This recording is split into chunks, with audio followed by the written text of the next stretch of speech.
శ్రీ మహాగణాధిపతయే నమో నమః. మేరా భారత్ మహాన్. జై శ్రీరామ్. నేను కంబాల శ్రీనివాసరావు. మనం చూస్తున్న ఈ ప్రదేశం ఆంధ్రప్రదేశ్లోని తూర్పుగోదావరి జిల్లాలో రాజమండ్రి దగ్గర గోకవరం అనే గ్రామం. ఇది నరేంద్ర మోడీ గారు, అమిత్ షా, తర్వాత యోగి ఆదిత్యనాథ్ వంటి మహానుభావులు సంకల్పంతో తర్వాత 500 సంవత్సరాల పోరాటం తర్వాత ఎంతోమంది ప్రాణత్యాగం 4.5 లక్షల మంది చేసిన ప్రాణత్యాగం తర్వాత మనకు దొరికిన రామ జన్మభూమిలో అత్యంత అరుదైన నిర్మాణాక్రమంతో నిర్మిస్తున్న రామమందిరం ప్రాణప్రతిష్ఠ ఈరోజు జరుగుతుంది. రాములు వారు ఏం చేస్తున్నారు, ఎంతో వైభవంగా జరుగుతుంది. దాన్ని దృష్టిలో పెట్టుకుని పురస్కరించుకుని నాకు కూడా ఏమనిపించింది, ఈ మీడియాలో ఎన్నో చూస్తున్నాను. మనకుండే చాలామంది భక్తి పారవస్యంతో ఉన్నారు. దేశమంతా కూడా చాలా స్వచ్ఛమైన, ఏదో కాకతాళీయంగా లేకపోతే నాటకీయంగా జరిగే పరిస్థితి కాకుండా మనస్ఫూర్తిగా భక్తితో ప్రతి ఒక్కళ్ళు స్పందిస్తున్న విధం చూసి గోకవరం గ్రామంలో కూడా వైభవపేతంగా చేయాలని నిర్ణయించుకుని ఇక్కడ మా లేఅవుట్లో నాకున్న ఈ ప్రాంగణంలో సిఎండి కేఎస్పీ పిన్స్ అనే ప్రాంగణంలో వైభవంగా స్వామివారి పూజ, తర్వాత నేను చుట్టుపక్కల ఆలయాలకి ఈ సంవత్సరం నేను ఇస్తున్న విరాళాలకు సంబంధించిన వివరణ ఇవ్వడానికి, తర్వాత ఎన్ని వేల మంది వచ్చినా వాళ్ళందరికీ భోజన సదుపాయాలకు ఏర్పాటు చేయడం ఆ కార్యక్రమం, తర్వాత ఆఖరిగా చాలా పెద్ద ర్యాలీ ఈ మధ్యాహ్నం 2 గంటలకు స్టార్ట్ అవుతుంది. స్వామివారి యొక్క 12:29 నిమిషాలకి అక్కడ అయోధ్యలో ప్రాణప్రతిష్ఠ జరిగిన సందర్భంలోనే ఇక్కడ కూడా జ్యోతి ప్రజ్వలన, రాములవారి పూజ చేసి భక్తులందరూ వచ్చిన భక్తులందరూ కూడా భోజనాలు అవి చేసిన తర్వాత వైభవపేతంగా బహిరంగ భారీ ర్యాలీ జరుగుతుంది. దీంట్లో అందరూ కూడా అఖండ రామనామస్మరణతోటి ఈ చుట్టుపక్కల గ్రామాలంతా తిరగడానికి సంకల్పించి ఈ విధంగా చేస్తున్నాం. ఇది ఈ రోజున కార్యక్రమం. జై శ్రీరామ్. మేరా భారత్ మహాన్. జై జై శ్రీరామ్. అలా ఉందండి చెప్పడానికి. ఎలా అంటే నేను ఈ మధ్య అంతకుముందు ఉద్యోగరీత్యా వ్యాపారరీత్యా నేను బిజీగా ఉండేవాడిని, మాధ్యమాన్ని సరిగా పట్టించుకునేవాడిని కాదు. కానీ అసలు నేను ఇంటర్నెట్ ఓపెన్ చేస్తే ఈ రోజు కాలం ఇన్స్టాగ్రామ్ కానీ వేరే మాధ్యమాల్లో చూస్తూ ఉంటే అసలు హిందూ ధర్మం మీద జరిగిన దాడి, ఇది వరకు జరిగిన దాడి చూస్తే ఇది సందర్భం అవునో కాదో నేను చెప్పడానికి నాకు తోచట్లేదు. కానీ 70 సంవత్సరాలుగా ఒక ఆ ప్రత్యేకమైన రాజకీయ పార్టీ పేరు చెప్పడానికి నాకు ఇష్టం లేదు. కానీ అందరికీ తెలుసు 70 సంవత్సరాలుగా ఒక రాజకీయ పార్టీ హిందూ మతం మీద ప్రత్యేకమైన చట్టాలు చేసింది. హిందూ మతాన్ని నిరోధించడానికి, హిందూ మతాన్ని భారతదేశం నుంచి పారదోడడానికి ప్రత్యేకమైన చట్టాలు చేసింది. అవన్నీ మీకు అందరికీ తెలుసు. కానీ ఇవి బహిరంగ రహస్యాలు. ఇవి ఎందుకోసం అనుమతించడం లేదో నాకు తెలియదు. చెప్పడానికి నాకు చాలా ఉంది. నేను రాబోయే రోజుల్లో కూడా మీడియా ద్వారా, పెద్ద వారి ద్వారా నేను అందరితోటి కలిసి దీని మీద పోరాటం చేయాలని కూడా నాకుంది. ఇప్పటికీ అణగదొక్కబడుతుంది హిందూ ధర్మం. అది సో ఈ ప్రాతిపదిక మీద నాకు చాలా అసహనానికి లోనవుతున్నాను. అయినా కానీ ప్రశాంతంగా ఉంటూ భగవంతుడి దయ వల్ల నరేంద్ర మోడీ గారు, అమిత్ షా గారు, యోగి ఆదిత్యనాథ్ రెడ్డి మహానుభావుల వల్ల ఈ రోజున మనం ఇంకా భారతదేశంలో హిందూ మతస్థులందరూ కూడా సంతోషంగా ఉండగలుగుతున్నాం. లేదంటే దాడులు వేరే విధంగా ఉంటాయి. ఆల్రెడీ దాడులు జరిగినాయి. అది ఎవరికి మీడియా కూడా తెలియకుండా చేసిన దాడులు ఎన్నో ఉన్నాయి. అది నా ఉద్దేశం. సో ఇవన్నీ నిరోధించడానికి నేను ప్రత్యేకించిన నిర్ణయం తీసుకుని భగవంతుడు నాకు ఇచ్చిన దానిలో నేను కూడా ఎంతవరకు సాయశక్తులు నేను కృషి చేసి నేను చేయగలగాలనుకుంటున్నాను అంతవరకు చేయడానికి సన్నద్ధుడునే ఉన్నాను. ఇప్పుడు నేను గుండెల్లో ఆనందం, చేసిన దానికి కష్టపడిన దానికి తృప్తి వెంటనే చాలా ఆనందం అనిపించింది. నేను కంబాల శ్రీనివాసరావు. ఇది ఆంధ్రప్రదేశ్లోని తూర్పుగోదావరి జిల్లాలోని రాజమండ్రి దగ్గర 30 కిలోమీటర్ల దూరంలో ఉంది. ఇది నా లేఅవుట్. ఇది సిఎండి కేఎస్పీవి ఫిన్స్ అనే లేఅవుట్. ఇది ఈ ప్రాంగణంలో నాకు కలిసి వచ్చిన ప్రాంగణం ఇది. నేను అంటే ఈ ఊరిలోనే పుట్టాను, గోకవరంలోనే పుట్టాను. ఉద్యోగరీత్యా హైదరాబాద్లో స్థిరపడ్డాను. వాలంటీర్ రిటైర్మెంట్ తీసుకున్న తర్వాత తిరిగి నా గ్రామానికి ఏదైనా చేద్దామని చెప్పి ఆలయాలకు చిన్న కార్యక్రమాలు చేయడం ద్వారా చేస్తున్నాను. నా మేనలుడు అయ్యప్ప ద్వారా, తామల రాంబాబు గారు ఎనకోటి ద్వారా, అలాగే జగన్నాథ్ శర్మ గారు, వర్షాల ప్రసాద్ లాంటి వారి పెద్దలతో కలిసి, ఊరి తమ్మనదుర్గ లాంటి పెద్దలతో కలిసి చిన్న కార్యక్రమాలు చేస్తూ ఉండేవాడిని.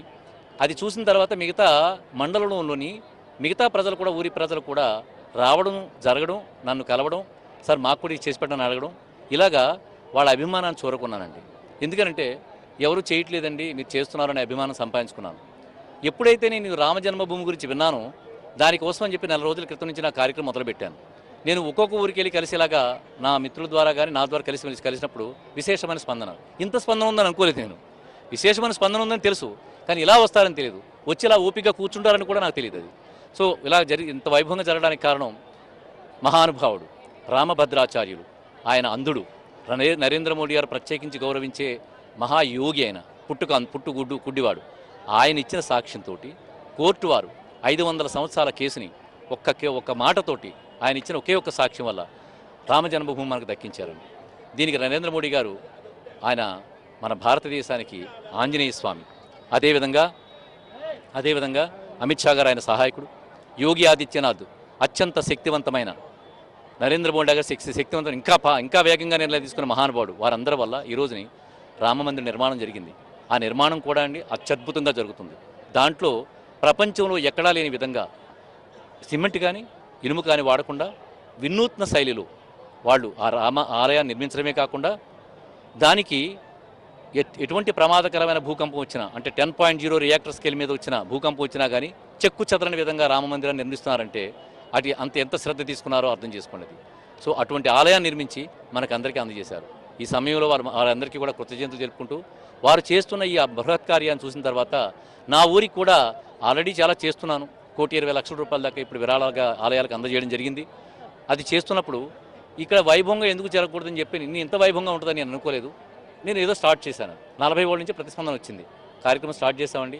ఈరోజు ఉదయం చాలామందికి వాహనాలు రావాల్సిన ఆడవాళ్ళకి వాహనాలు పంపించాం.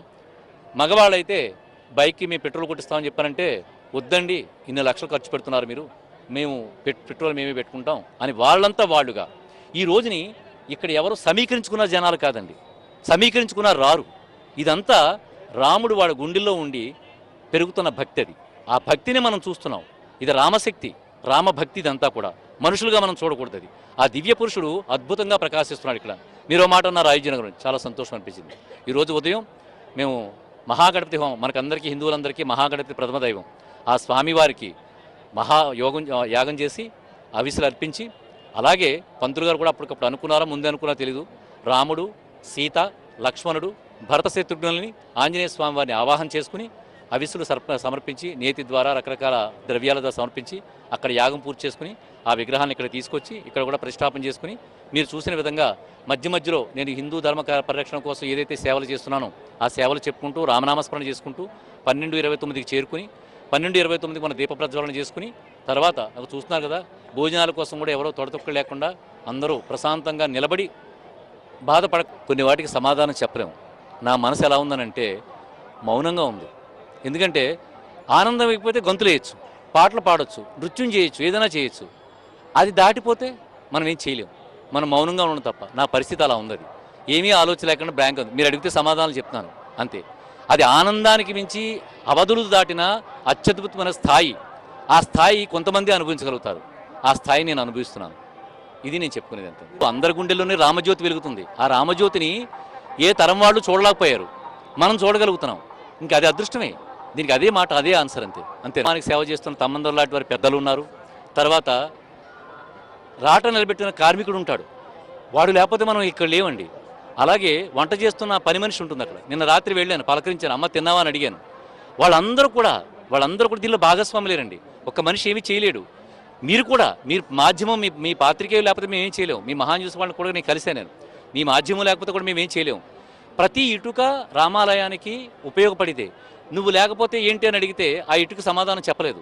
కానీ ప్రతి ఇటుక కూడా ఒక రామాలయం. అలాగే ప్రతి హిందువు కూడా భారతీయతకు ఒక ఇటుకలు లాంటి వాళ్ళమే. అందువల్ల అందరిది పండుగ, అందరిది అదృష్టం అండి. నా భావన కూడా అది అంత. జై శ్రీరామ్, జై జై శ్రీరామ్. ఎన్నో వేల కోట్ల మంది హిందూ బంధువుల యొక్క కోరిక ఈరోజు నెరవేరేటువంటి శుభ సందర్భంగా ఈరోజు పెద్ద పండుగ, కొన్ని వేల సంవత్సరాల నుంచి ఎదురు చూస్తున్నటువంటి పెద్ద పండుగ ఈరోజు అయోధ్య నగరంలో బాలరాముడి యొక్క విగ్రహ ప్రతిష్టాపన జరిగేటువంటి మహత్తరమైనటువంటి రోజు. ఈ రోజు సందర్భంగా మన గోకవరం గ్రామంలో విశ్వ హిందూ ధర్మ పరిరక్షణ రామసేన శ్రీ కంబాల శ్రీనివాసరావు గారి ఆధ్వర్యంలో గోకవరం నుంచి తంటికొండ వెళ్లే మార్గంలో సిఎండి కేఎస్పివి ఫిన్స్ శ్రీ కంబాల శ్రీనివాసరావు గారి లేఅవుట్ ప్రాంగణంలో సభావేదికను ఏర్పాటు చేసి హిందూ బంధువులందరినీ కూడా, మండల స్థాయిలో ఉన్నటువంటి హిందూ బంధువులందరినీ కూడా ఆహ్వానించి ముందుగా ఈరోజు ఉదయం 5 గంటల నుండి గణపతి హోమంతో పూజా కార్యక్రమాలను ప్రారంభించి శ్రీ సీతా సమేత శ్రీరామచంద్రస్వామి వారి మూలమంత్ర హోమం మరియు శ్రీరామ పాదుక పూజా కార్యక్రమం అందరిచే సామూహికంగా అఖండ శ్రీరామనామ జపాన్ని జపించి మధ్యాహ్నం 12:29 అయోధ్య నగరంలో జరిగేటువంటి బాలరాముడి యొక్క విగ్రహ ప్రతిష్టాపన మహోత్సవాన్ని భారీ స్క్రీన్ల ద్వారా వీక్షించిన తర్వాత ఈ ప్రాంగణంలోనే భోజనాలు చేసి అందరూ కూడా సామూహిక రామనామాన్ని జపిస్తూ గోకవరం మండలం మొత్తం ర్యాలీగా వెళ్ళి రావాలని చెప్పి ఈ కార్యక్రమానికి సంకల్పించడం జరిగింది. జై శ్రీరామ్. నా పేరు వల్లూరి జగన్నాథరావు శర్మ, దేవి చౌక్ ఆలయ అర్చకుల్ని, గ్రామ పురోహితుల్ని. జై శ్రీరామ్.